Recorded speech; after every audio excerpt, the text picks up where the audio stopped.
Desa Kendran merupakan salah satu desa wisata tertua di Bali yang terletak di Kecamatan Tegalalang, Kabupaten Gianyar. Desa Kendran hanya berjarak 60 menit dari pusat kota Denpasar. Dengan kehidupan masyarakat yang syarat akan adat dan budaya, Desa Kendran juga memiliki alam yang asri dan peninggalan sejarah yang menarik untuk ditelusuri.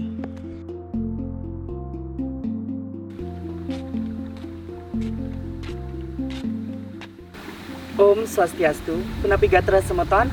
Halo teman-teman di seluruh Indonesia, kali ini saya berada di Desa Kendran, desa yang memiliki segudang objek wisata dan peninggalan sejarah yang tersembunyi yang masih belum diketahui khalayak ramai. Kali ini kita akan menelusuri 3 jejak peninggalan prasejarah yang ada di desa ini. Bersama saya, Manogorto Said, mari langsung saja ke lokasi.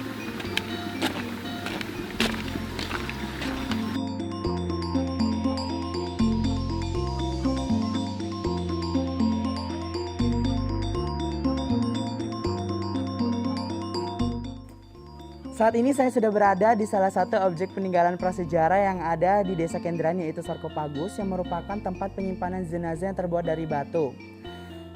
Situs ini berlokasi di Subak Umalawas yang merupakan subak tertua yang ada di Desa Manuabe. Keberadaannya masih menjadi misteri karena kurangnya data pendukung dan sudah lama ditemukan sejak beratus-ratus tahun yang lalu. Dan karena berlokasi di pertengahan persawahan, maka masyarakat sekitar mensakralkannya menjadi pura batu lusuh Subak Umalawas Kaja yang biasanya disebut dengan istilah nyungsung. Saat ini untuk mengetahui info yang lebih lanjut, saya sudah ditemani oleh Bapak Imade Arka selaku Ketua Pekdarwis Desa Kendran. Halo Bapak. Om Swastiastu, ya. Selamat datang di Desa Wisata Kendran, Kendran Village of Holy Water. Sekarang tepatnya kita berada di situs Sarkopagus, yaitu tepatnya di Umalawas Kajo, Desa Kendran. Di sini terdapat 2 sarkopagus, yaitu sarkopagus yang timur yaitu Puruso, yang nanti yang barat juga sarkopagus barat yaitu ya Perdano atau perempuan ya. Kenapa ini bisa 2? Menurut mitologi masyarakat setempat di sini, ceritanya zaman dulu di saat Patih Kebo Iwo menjinjing sebuah kedua buah batu ini memakai sandaran atau sanan dengan kayu kelor. Ya, dengan kayu kelor, akhirnya di perjalanan patah. Nah, setelah patah itu, akhirnya kayu kelor itu sampai saat ini tidak diperkenankan dipakai untuk bangunan karena peristiwa tersebut di atas. Dan kenapa juga di sini di Subak Umalawas Kajo tetap melestarikan. Nah, inilah cara kami di Bali melestarikan peninggalan budaya, baik itu berupa fisik dan non fisik. Kalau di sini diadakan pengresik namanya, artinya bersih-bersih oleh warga di sini. Juga ada tim dari Purbakala yang membantu juga pembersihan rutinitas di sini. Dan juga diadakan upacara setiap 6 bulan sekali oleh warga Subak Umalawas Kajo di sini, yaitu 210 hari.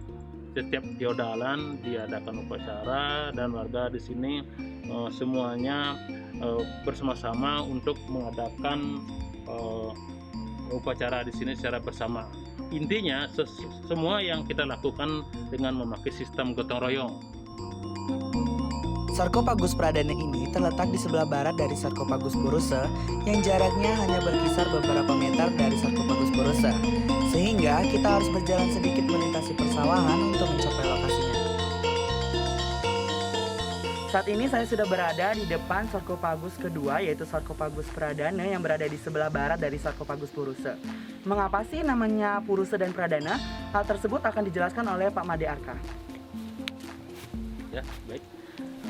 Betul, di sini juga tempatnya di Sarkopagus Pradana. Kenapa ada nama Puruso dan Pradana? Karena menurut keyakinan kita di Bali, kita memakai konsep hulu dan teben. Kalau hulu biasanya simbol dari lelaki, yang di timur atau di utara, yang di barat simbol daripada perempuan atau teben itu namanya. Di sanalah menurut keyakinan kita di sini terdapat ada ulunya Puruso dan tebennya ada Pradana.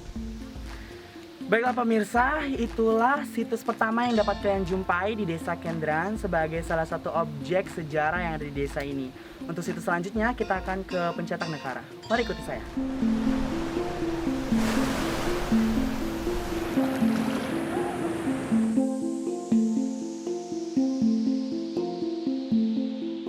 Saat ini saya sudah berada di depan Pura Puse yang di dalamnya terdapat Pencetak Negara. Seperti apa tampilannya? Mari kita lihat.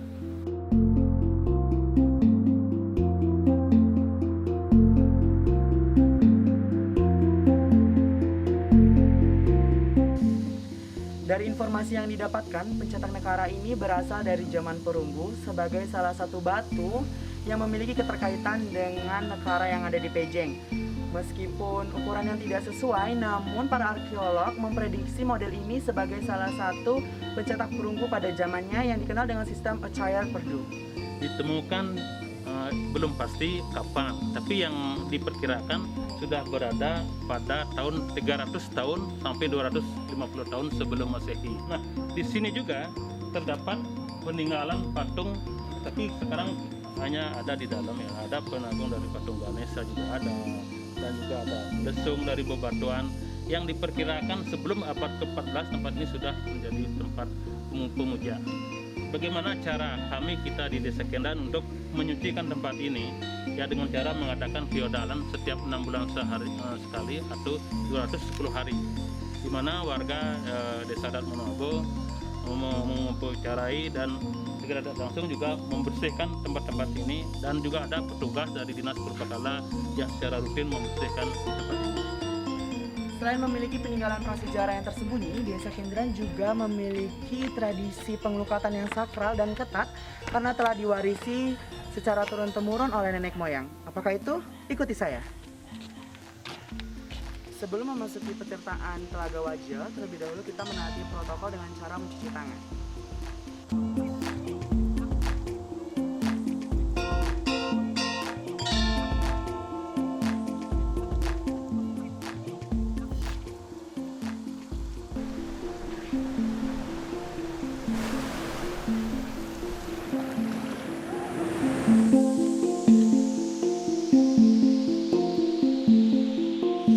Saya berada di Petirtaan Telaga Waja yang berlokasi di Banjarkepitu, tepatnya di pinggir Sungai Tukatungkang.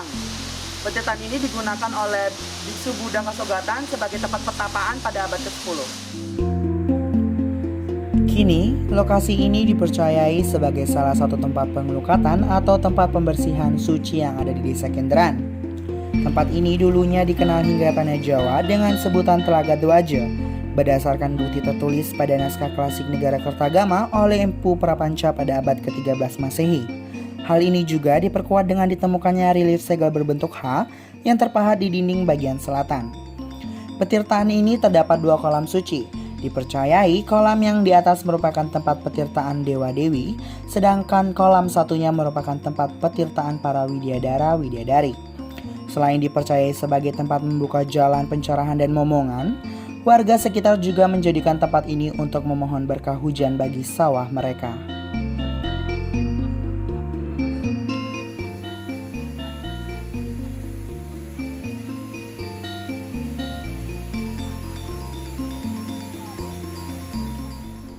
Itulah ketiga peninggalan prasejarah yang ada di Desa Kendran.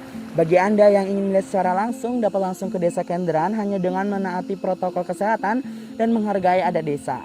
Dan kalian juga dapat mengetahui objek wisata dan sejarah lainnya yang ada di desa ini, karena tidak hanya sebagai menambah pengetahuan, namun menjadi bentuk apresiasi dan kontribusi pelestarian budaya dan sejarah yang menjadi identitas kita sebagai bangsa Indonesia.